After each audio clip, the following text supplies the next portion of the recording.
Assalomu alaykum, hurmatli tomoshabin, kanalimizga xush kelibsiz.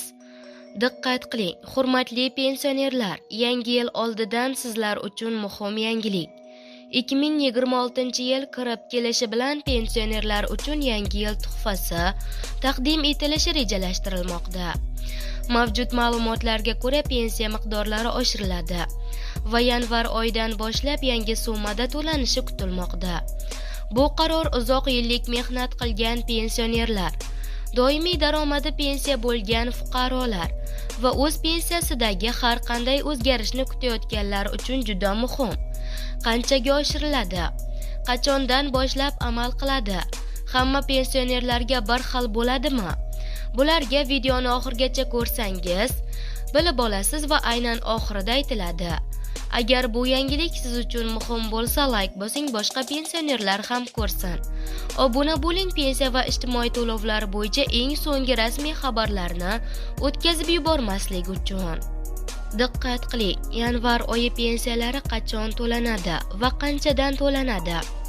Hurmatli pensionerlar, bugungi kunda pensiya mablag'lari har oyning 5-sanasiga qadar pensionerlarning bank plastik kartalariga yuklab berilayotgan bo'lsa, naqd shaklda pensiya oluvchilarga har oyning 4-27-sanasigacha pensiyalari yetkazib berilmoqda. Ma'lumki, joriy yilning 31-dekabr, 4-yanvar kunlari yangi yil bayrami munosabati bilan yurtimizda barcha fuqarolar uchun dam olish kunlari deb e'lon qilindi. Tabiiyki, hozirda pensionerlarda yanvar oyi pensiyasi qachon beriladi kabi savollar tug'ilmoqda. Mazkur masala yuzasidan pensiya jamg'armasi quyidagilarni ma'lum qildi.